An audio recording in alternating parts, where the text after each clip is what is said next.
Ao longo dos séculos, o sistema religioso baseado na adoração ao sol criou raízes e se infiltrou em diversas camadas da sociedade. A religião cristã fundada em Roma absorveu bastante dessa influência e, por conseguinte, as religiões que provieram dela herdaram os mesmos traços. Quais são essas outras organizações e quais são esses traços?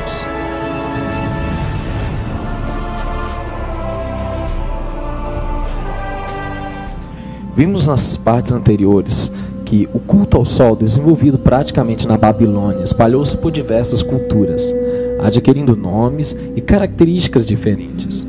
Essa religiosidade exerceu influência na fundação da religião cristã pelo Império Romano no século IV, pois os resquícios desse imenso sincretismo podem ser flagrados até hoje na iconografia, nos dogmas e nos preceitos litúrgicos do cristianismo.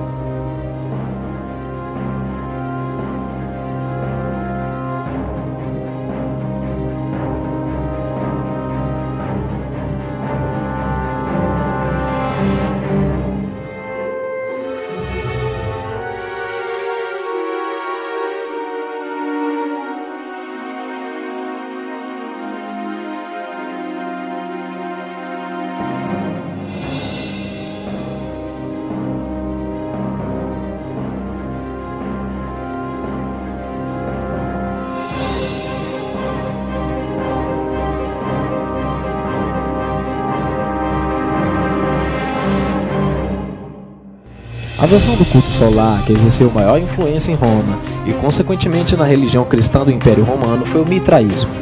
Mitra era o deus sol persa, que depois foi incorporado à mitologia romana, recebendo adeptos especialmente entre os soldados romanos. Seus rituais foram sutilmente introduzidos ao culto cristão. O Signore, Re potente, Dio degli dei, Signore del cielo e della terra, grande è il tuo spirito, immensa è la tua forza, o Signore.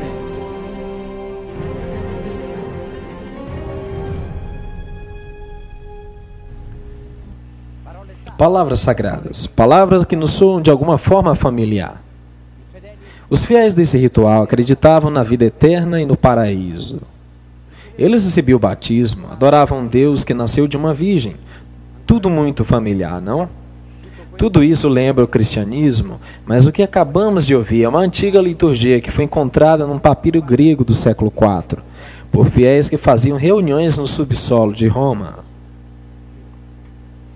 Um culto misterioso que foi trazido há muito tempo do Oriente e leva o nome de culto de Mitra. E isso é a missa católica, o culto de Mitra, onde os pagãos acreditavam comer seu próprio Deus. O culto a Mitra difundiu-se por todo o território do Império Romano, chegando a ser uma das religiões mais bem-sucedidas por quase 4 séculos seguidos. O mitraísmo que entrou no Império Romano era uma mistura da versão persa, da astrologia babilônica e de mistérios gregos.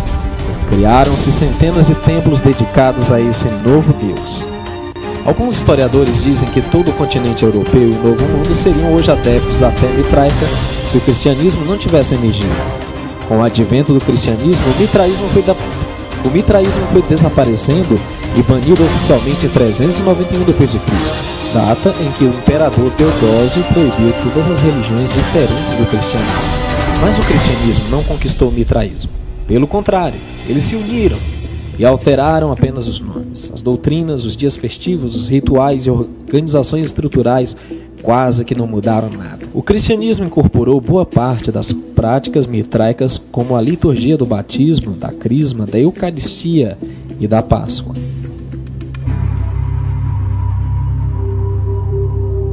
A utilização de velas, sinos, até as vestimentas usadas pelo clero religioso são parecidas com a dos sacerdotes de Mitra. Tudo tornou-se muito homogêneo. O líder do culto ritual mitraico era chamado de padre, palavra latina que significa pai, herdada pelos sacerdotes do cristianismo. Eles usavam crucifixos e amuletos e existia um pater petratus, padre superior, chamado de papa. O primeiro dia da semana, domingo, já era dedicado ao deus Sol na antiguidade e foi em Roma consagrado como dia do descanso, em homenagem a Mitra. Constantino decretou que esse dia seria observado como repouso obrigatório. Constantino continuou a identificar o Sol com o deus cristão de alguma forma. Quando em 321 Constantino transformou o primeiro dia da semana em feriado, ele o chamou de o venerável dia do sol. Sunday em inglês ainda tem o significado. A igreja cristã pegou para si muitas ideias e imagens do culto ao sol. Por exemplo, veio a celebração do nascimento de Cristo no dia 25 de dezembro, o nascimento do sol. O 25 de dezembro é uma data que já se faziam homenagens a deuses ligados ao sol.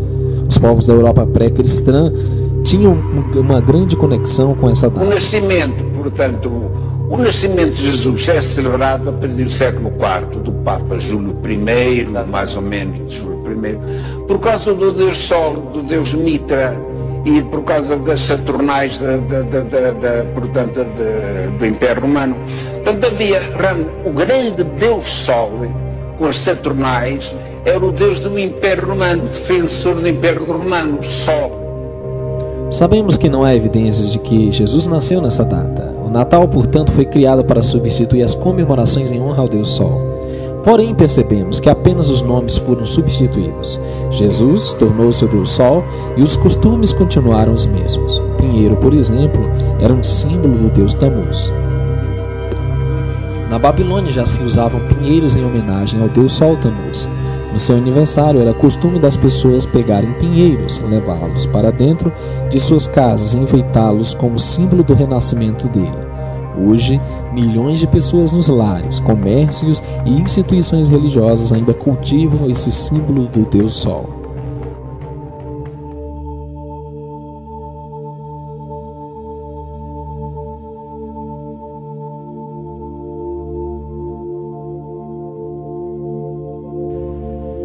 Os símbolos de adoração ao Sol foram mais tarde absorvidos pelo governo também.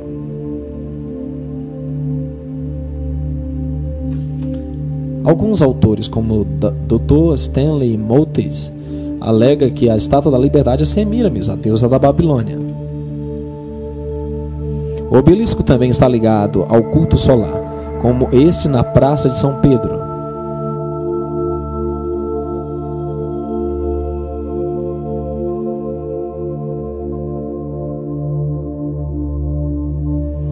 Embora o obelisco seja considerado um monumento típico do Antigo Egito, já era costume das religiões antigas erguerem um pilar em adoração ao Deus Sol. O obelisco é geralmente composto de duas partes, corpo e pirâmide. O corpo é às vezes decorado com inscrições hieroglíficas dos lados, e a pirâmide simboliza os raios do Sol.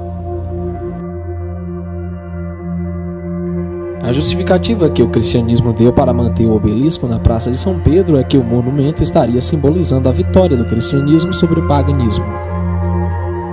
No entanto, até os dias atuais, novos obeliscos têm sido curiosamente erguidos em frente ou sempre próximo a um templo ou catedral cristã. Obelisco erguido na Basílica de Nossa Senhora de Aparecida.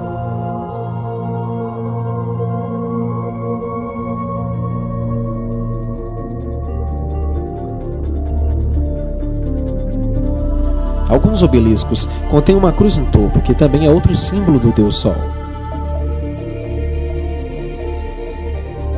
A forma da cruz de duas vigas teve origem na antiga Caldeia e foi usada como símbolo do Deus Tammuz, tendo a forma do tal místico a letra inicial do seu nome.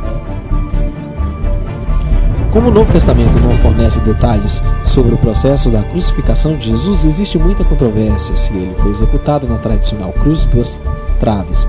Foi durante o período de união do cristianismo com o mitraísmo que Jerônimo traduziu os escritos gregos do Novo Testamento para o latim e acabou trocando a palavra grega stauros, estaca, madeiro, pela palavra latina cruz, crux. Até hoje existe muito debate se Jesus foi executado em um poste, stauros, ou em uma crux latina. No entanto, mesmo se ele tivesse sido de fato pregado em uma cruz, isso não faz o símbolo perder sua conexão com Deus Sol. Sabe-se que, não até a época de Constantino, a cruz foi introduzida como símbolo da religião cristã.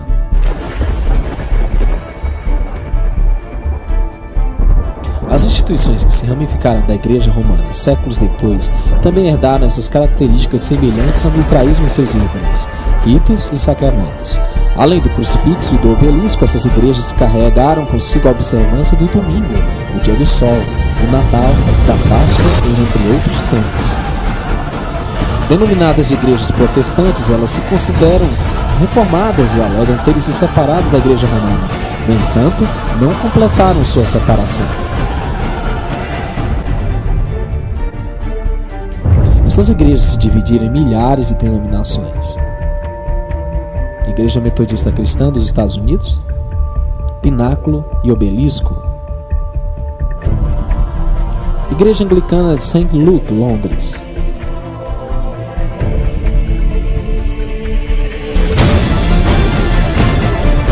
Igreja Batista, Estados Unidos. Igreja Batista dos Estados Unidos. Seminário Teológico Batista dos Estados Unidos.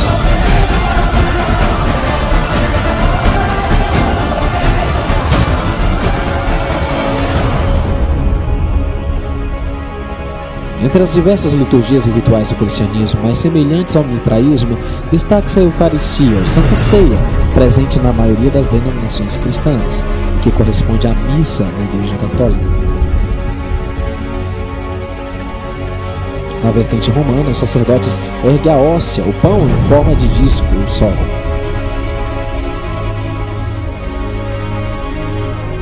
Se o movimento protestante foi fruto de uma reforma, por que deixaram perpassar tantos elementos oriundos do paganismo?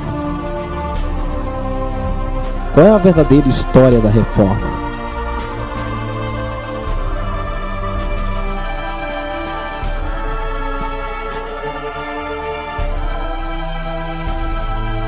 Por que existem esses símbolos também no governo?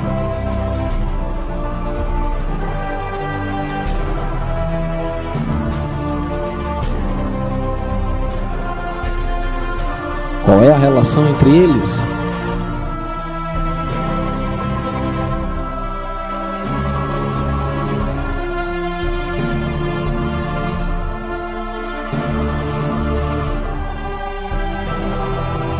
E você continuará a participar da ceia mitraica, a ceia dominical do culto ao sol?